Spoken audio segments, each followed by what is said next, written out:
Hi everyone. My name's Jason Boyer. I am currently playing Murphy Bean and Thorkel the Traveler in Players Club of Swarthmore's children's theater production of Yo Vikings.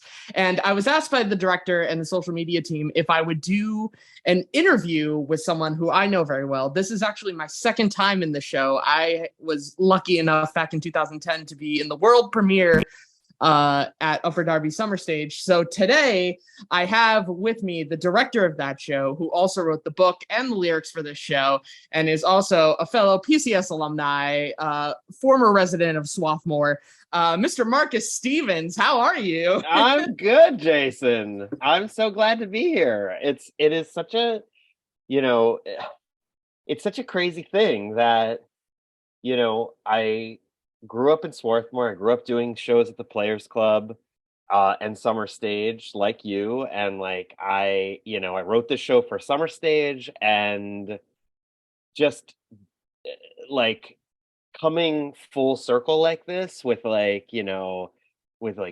you and Charlie and like everybody working on this show at the Players Club in Swarthmore. It's a really cool feeling. It's very exciting. Well, excellent, excellent. Well, thanks for taking time out of your busy schedule to do this. Do you want to tell the people who might not know you or from Summer Stage or PCS like what you do for a living when you're not Sure. Yeah. writing I mean, shows? yeah, I'm a writer, actor, director. I live in New York currently. Um, you know, uh I grew up in Wallingford Swarthmore. I went to Summer Stage. I did Young People's Theater Workshop at the Players Club. I did community theater at the Players Club. Um, and now I do, I have performed in things like Forbidden Broadway, which was off Broadway, and did that for two versions of that show. And I write a lot of musicals. I recently um, wrote a piece called Mythic that was in London and in Canada. Um, and we are now sort of looking for our United States premiere. So working on that and a slew of other things.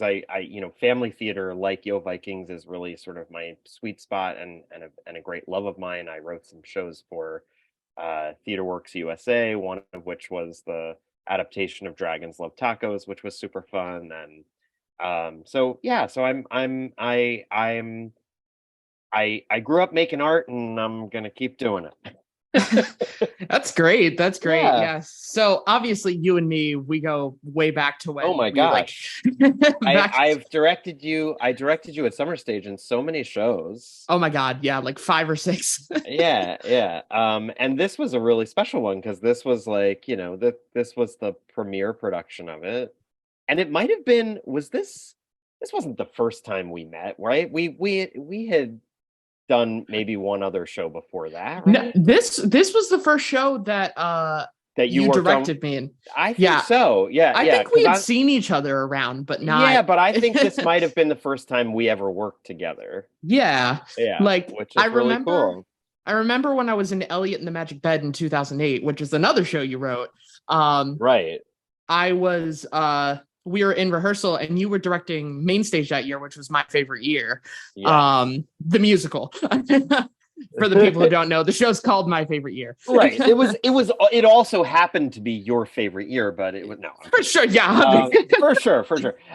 No, but right. Yeah, so I think Vikings was the first time you and I worked together, and then we Yeah. subsequently did a whole bunch of shows after that. Yeah, we did Um, Titanic and Fiddler on the Roof, which is the summer right. stage show. You did But it yeah. right. You did a whole bunch of main stage shows after Vikings, but Vikings you were still in children's theater then, so That uh was one of my last shows. That was my senior year. very cool. Very cool. Yeah.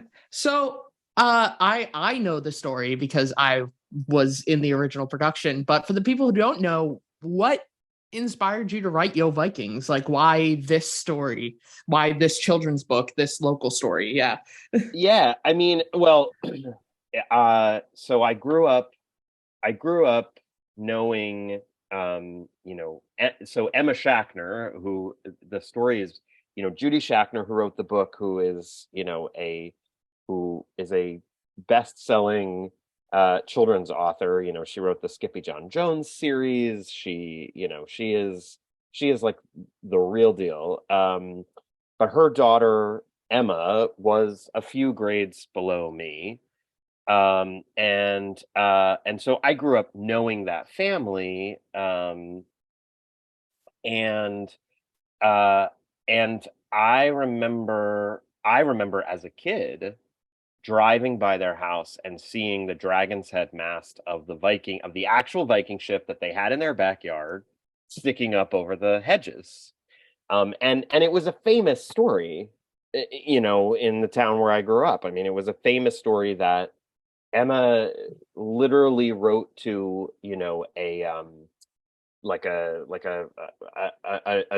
Norse, a Viking society that was giving away this boat, and they gave it to her, and there was it was on the news. If you go onto YouTube, you can find like a clip of like Dan Cuellar like talking about, and you can see Emma, and then what they used to do is the kids from Swarthmore Rutledge Elementary would come to, they would have like a day where they would go to the ship and they would like read stories on the boat in their backyard. So it was like it was like a thing in Swarthmore. Um, but I remember I didn't think about making it into a musical. I mean, it was sort of part of my consciousness. But I didn't think about making it into a musical until, so I remember after I wrote Elliot in the Magic Bed, which was the first family show that I wrote, and I wrote it for Summer Stage. Um, I remember going to Judy's house to talk to her about like, how do I make this into a book? Because Elliot was an original story, and I was like, well, maybe I should make it into a book, kind of foolishly thinking like, sure, I can switch mediums, why not? And I remember Judy was like lovely, and she like, gave me all this advice, and then she gave me a couple of books to read, and one of the books that she gave me as an example was Yo Vikings, and so I now owned this book. And when it came to be time for Summer Stage's 35th anniversary, which was when we wrote the show, is that I had talked to Harry, and Harry Dietzler, who was running the program, said, would you write another show for us? And that book popped into my head, and I think it popped into my head because one, it was a local story, but two, there was something about it that just had so much heart, and it had so much to do with sort of community, about like kids banding together. And I was like, well, that's what Summer Stage is all about. So let's write that, because it's like a show where the kids can literally do a show about themselves, in some ways. And so that's where it came from, was like, for some reason that book like sort of stuck out in my consciousness, and I was like, oh, maybe we could adapt this. And so Sam Wilmot, who I met at the at BMI workshop, and I sort of started talking about it, and then we contacted Judy, and Judy was like, yeah, let's do it. So that's what happened. That's sort of how it came to be. That's awesome. Yeah, it is funny because like I've heard stories like thousands of times about like it's like, oh, Marcus like wrote the show in a year, and I'm like, yeah, I bet he did. It happened very quickly once we started writing. I mean, it's the fastest process I've ever really had with writing a show. I mean, partially it's it's 90 minutes, so it's not a long show. Um, but I think, but it literally did happen. It's like I spoke to Harry at the end of the summer in 2009, and we did it in 2010. So Mhm. it was a very fast process. And there was sort of like another draft after the production at Summer Stage, like as I'm sure you can see from now being in this production, it's slightly different than the production you were in 2010. It has two new songs. So so in some ways it definitely took us longer than, but the first draft that was actually produced, I think we wrote in about 4 or 5 months, which was pretty crazy. But Yeah, it is funny that you talk about these new songs, because from my experience, I was just like, these new songs with Sally Shapiro and The Prayer, like people are like, oh, how was it last time? And I was like, they weren't written yet. But like now, like Ballad of Sally Shapiro is like beloved by everyone who like sees it. that's so sweet. When because my sister was in it in 2015 when we did it, and Right. she like, that was the first time Summer Stage had Ballad of Sally Shapiro and The Prayer in the show, when your sister directed it. Yeah. Yes. Well, those songs came about, it's interesting because Summer Stage's format, we wanted to keep it an hour. We wanted it to be sort of tight, and really sort of, as economically written as possible. And then we got an opportunity to expand it a little bit in the there was like a sister program. I mean, not connected, but there was a program in Fresno, California that found the show somehow, wanted to do it, and it it was a program that was very similar to Summer Stage, and so it felt like a nice fit. And they were asking for a little bit longer of a show, and we were like, well, how do we expand it? It's just, it's tight, it works, but then in talking about it, Sam and I sort of, there were a couple of like little pieces that we thought, well, if there was just this one more little thing, then this could, make it even better. And so Sally Shapiro came from this idea of like really amping up the sort of conflict between the kids and Emma, so that when we get to World Discovery Day, it's even more potent.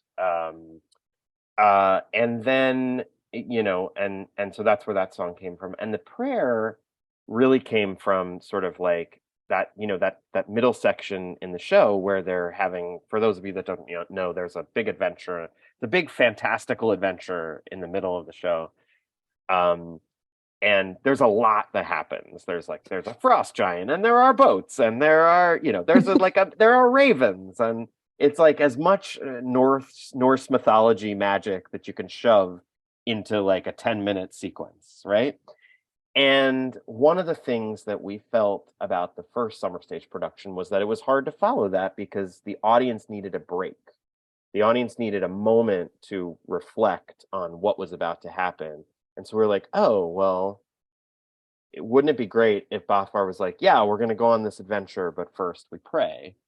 And we did this sort of thing. And but what ends up happening there is more than just a break in the action, is that it ultimately like shows the Vikings as a clan, and it shows Emma like the kind of kinship that she wants, and the celebration and dance that they do, and all this stuff. I mean, it just sort of like adds so many layers that weren't there before, and it somehow makes the sequence that comes after it feel like earned. Like it feels so much better when you get there. And it's amazing how those little things can like change. And it's like it's like a minute and a half, that song. That, you know what I mean? It's like it is very fast. It's like this little added piece, but it does so much, So anyway, but yes, so those songs weren't in the original draft, and now the good folks at PCS will get to see them.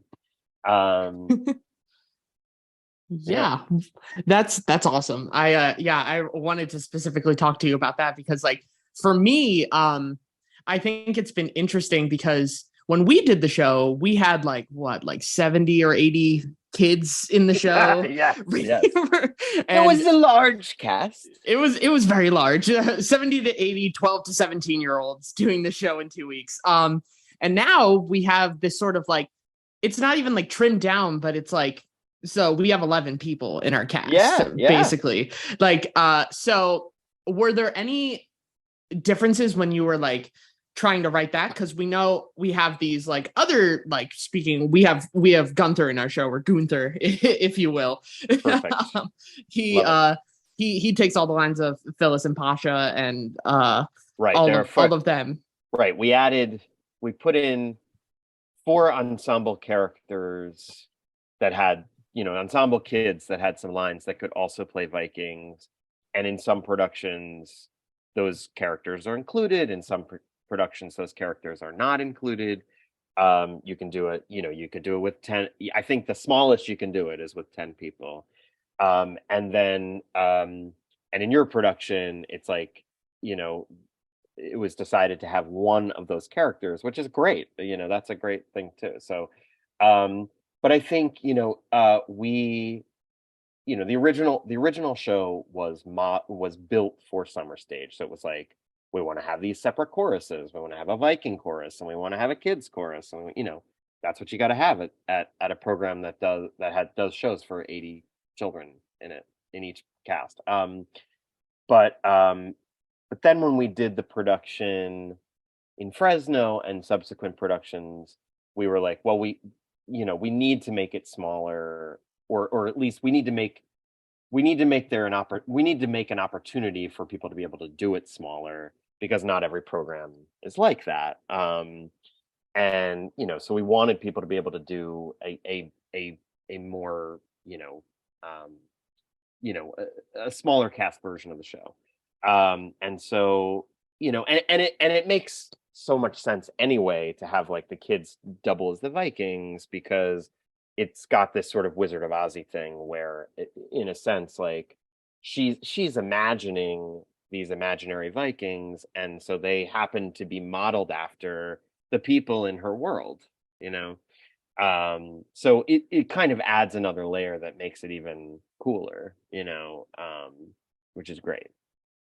Yeah, I have really enjoyed that aspect of it, finding like what's the difference between Murphy Bean and Thorkel? Like, how does this one Yeah, connect besides that yeah. one? Yeah, um, That's really fun. yeah, it's been really great like character work and stuff, and like it's been funny figuring out like where people heard of the show and why they did it, because we have another summer stage rally, Kayazo, who's in the show too. She's Oh my God, I had no idea. That's yeah, wonderful. yeah, she's playing I love her. Zinzi Ferdinand Oh Munoz my God. and Yes. Helga Klangfist. So yeah, she's in the show too. And like we have some other summer stage alumni like Vince Fuono, who was in there Yes. back in the day. He's one of our kids in our Vikings, and like just finding out where people know this show from. Like our Nikki Tibbles like met Judy and is like a big fan of the book and wanted to do Oh, that's the so show. cool. That's so Yeah. cool. Yeah. I But love that. I think talking about that, we were always talking about like what our favorite song is in the show. And I was always like, I always loved Keep On Sailing when we did it, because like I didn't get to do it because I was in the Viking chorus. And now I get to Yes. do it. So I was like, what was your favorite song, I guess, to just like write with Sam, or like one that you find like really special that you're like, I'm really glad this song came into being. Yeah. Oh gosh. Well, I love them all. I mean, that's hard to pick. I mean, I have a very soft spot for uh I mean, Emma the Red was like the first thing that like really sort of like sprang out of us, and so I have a very special feeling about that song. But I also the one that was I think the one that was hardest to come by was meaning that like some songs are like some songs it's like what it is and it comes out, and some songs it's like they want you to fight for them to be written. Um and the one that was the hardest to write, I think, was the finale, which is the title song of the show. But I think what happened was that we weren't quite sure how we wanted to end it, and in the book is a very simple narrative. It's like, Emma has this World Discovery Day report. She discovers things about the Vikings. She gets excited. She, writes to the Sons of Valhalla Hall, and she gets the ship, and everybody celebrates, and that's the end. It's very simple, and we needed to add some more conflict and drama to make it a show. And one of the things that that we kept coming back to was this idea of in Viking sort of mythology, religion, like their sort of thing was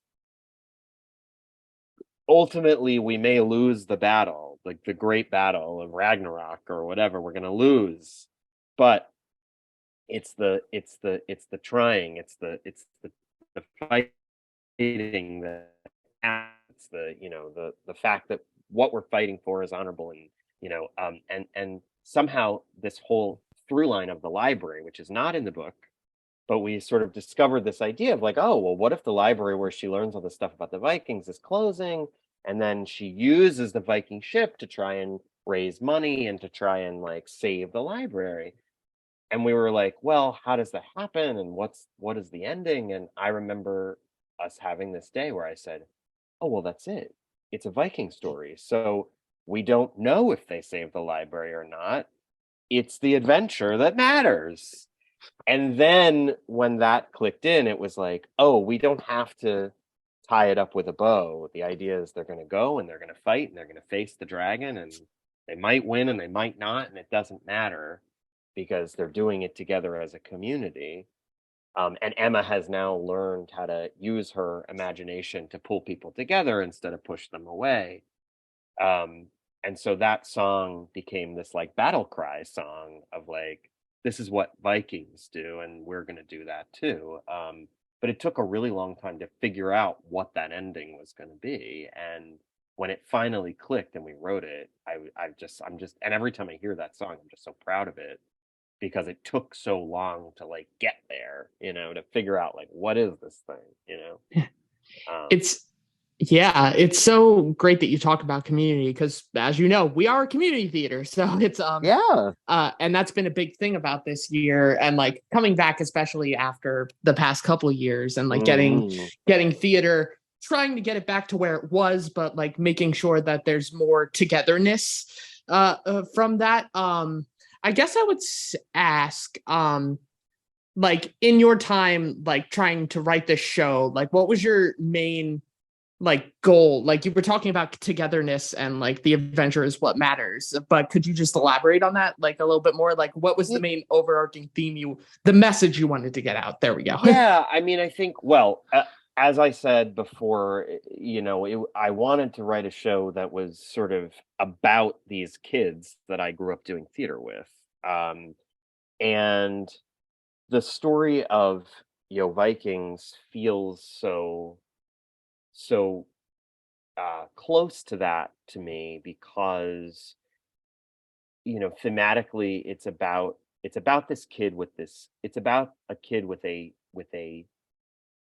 endless imagination, right? Which is lots of theater kids.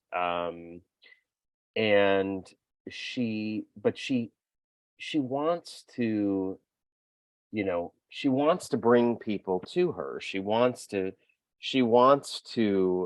have community, but she can't find a way to use this creativity, this bursting imagination to bring people to her, and in fact she's sort of pushing people away, right? So she dresses up in all these costumes, and she creates all these scenes, and she's trying to stir up excitement, but it really just kind of is off-putting to everybody, her mom, her teacher, her she can't find a way to harness it in a way that is productive for both her and the community. And the answer is not to stop the using your imagination, right? As we have learned as adults, like the answer is to find a way to bring people together with the gifts that you have, right?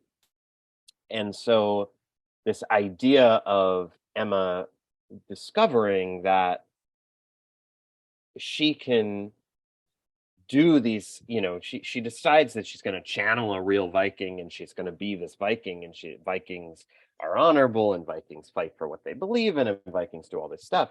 But then she actually is able to put it into practice. She learns from her sort of she sort of sees how to do this eventually, and she matures throughout the show.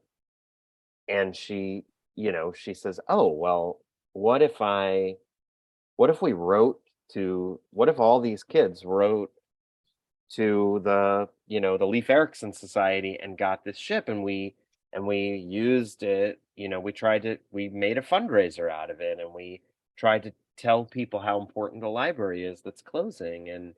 And so she uses all of this creativity, all of this imagination to bring her community together, and the community ends up sort of banding together like a clan, like a Viking clan, and working together to to you know to do something good for the community. And it's all because still of the same thing that Emma starts with, which is her imagination and her sort of need for adventure. And then the other part of it, obviously, which is part of part of that journey, is this idea of what is adventure, right? And yes, of course, sailing on in the ocean to find Greenland is an adventure, but so is growing up in Delaware County and experiencing all the ups and downs of life is also an adventure in itself. And so that's the other part of it, is that she's like, well, if I can just do all this stuff, I can create a real adventure. And her mother eventually says, you want a real adventure? Well, this is it. You're in it.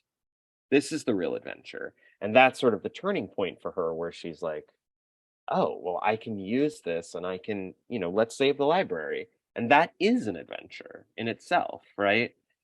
Trying to do something that you care about is an adventure. So that was sort of the idea, was, um it was sort of me speaking to the kids in a way of Summer Stage, and saying, like, what you're doing right now, like putting on this show for your community, that's an adventure, you know um so that's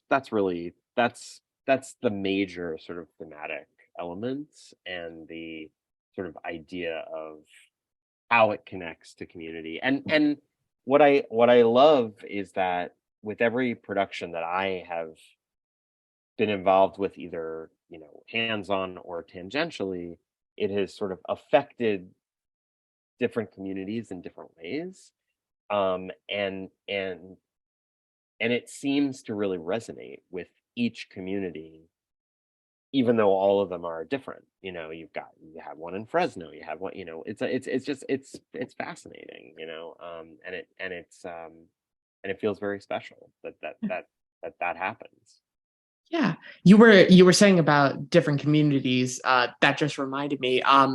There was one school in Texas that got to do your show too. I can't remember the name of the school right now, but Mhm. it was the one that had what was it? They had the one tragedy there that Oh, happened, right? yes. Yeah. So So yeah, this was not in Texas, this was in Florida. in Florida. Yes, Yeah, forgive me. yeah. Yeah. No, it's fine. So yeah, so Stoneman Douglas High School, where there was a mass shooting. They were doing the show Yo Vikings. They were rehearsing Yo Vikings when it was happening, and their drama teacher hid 60 kids in her office during the whole thing, saved all the kids, and they were singing Keep on Sailing during this time. And Sam and I heard about this, and our hearts were, of course, just breaking. But it was also this moving thing where the drama teacher contacted us and said, look, even though the community is reeling from this, and it feels like we shouldn't put on the show, I think we're going to put on the show, because I think it's what our community needs. Would you talk to the kids? Would you be there? Would you help with it? And we were, of course, like, yes. So we ended up actually doing a songwriting project with them, where they wrote original songs sort of work through their feelings of what had happened. And HBO did this documentary called Song of Parkland, where they featured these songs, and then they also featured rehearsals of the kids doing Yo Vikings. And Sam and I went down and we saw this production, and it was so moving, um, to see because it was so full of joy in a time that shouldn't have been. But once again, the show was speaking about community, about banding together, about you know gathering and facing the storm. And it was remarkable to see the community and the kids reacting to the show, and it reminded me of why I do this in the first place. That's awesome. Yeah, I really did want to talk about the stuff with Parkland, because I know it's like the show kind of ingrained itself with it. And for people who didn't know, it's like, yes, the show is about community and it lifts people up even when times are hard and when things get scary. It's just like it's all about community and banding together to come together to face whatever dragons or Needhog may come your way. That's exactly it. Is that it's full of all of this sort of like Viking fantasy stuff, but ultimately it's really about just like real people dealing with real stuff together. And right, and the dragon, in the show is a metaphor for, right, whatever major obstacle is coming, and it's figuring out a way to take on that dragon together. How do we band together? How do we you know how do we use our skills together as a community, um to take on that dragon? And so that was really, yeah, I mean, that was one instance where, like, seeing these high school kids who had just been through this major tragedy doing this show for a full audience, and it was remarkable. But each one, and that is a you know a really, really sort of very specific circumstance. But you know even just seeing all of these other productions, each community is dealing with something, right? And so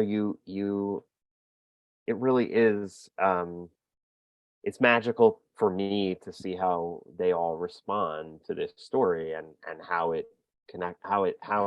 sort of connects to them, and how they can get into these characters in this story, and um because it's a story that was meaningful to me, but it's really wonderful to see it be meaningful to other people, you know Yeah, that's excellent. Well, I have one last question for you. Okay. Because this has been great. I could talk to you about the show for hours, but I know that we're both adults with families. We got stuff to do. We got things to do, Jason. We got things to do. But so my last question is, why should people come see Yo Vikings? I know we've talked about it a lot, but like, why Sure. should audiences come see Yo Vikings at Players Club of Swarthmore? Well, first of all, Players Club Swarthmore is literally like a stone's throw away from where this story happened, right? It's really special to be able to see a show in the town that the show takes place. That's magical. And it's a true story. I mean, it's based on a true story, which like, how often does that happen, where you get to go to the theater in the town and see a true story told to you. But I also think that, it is it's a show that, is, the goal with the show was always to write a show that kids will love, but that adults will love just as much. Is that the adults will get just as much out of it as the kids do. And I really think that, I really feel like we've done that. And so I feel like if you want to see something that is fun and funny and full of joy, and will also give you all the feels, that's what this show is meant to do. And it's something new. Like, if you haven't seen it before, and even if you haven't seen it that often. So what a nice opportunity to see like something that's a fresh musical, done by amazing performers in your community. So, right? Right. Well, awesome. I'm so thrilled for you guys, and I've heard great things about it, and I know so many people involved. Like, I know like Missy Loudermilk's working on it. It's just like it feels very near and dear to my heart that all these people that I have known and loved for a very long time are all involved, and so I will say, all the best. Yeah. Yeah. I will say, when I announced that I made the show, there were people from our original production who just kept typing in my comments, Murphy Bean. So, what's amazing is when you texted me and you told me that you were playing Murphy Bean, I was like, that is the most perfect casting that ever happened. Like, don't tell anyone else who's played the role. No. Everyone else who's played the role has been wonderful. But what I mean is, like, knowing you from a very young age and knowing like your trajectory as a performer, like seeing you grow as a performer, I was like, this is perfect. He's gonna kill this. So very exciting. And yeah, it's great. So well, when's it open?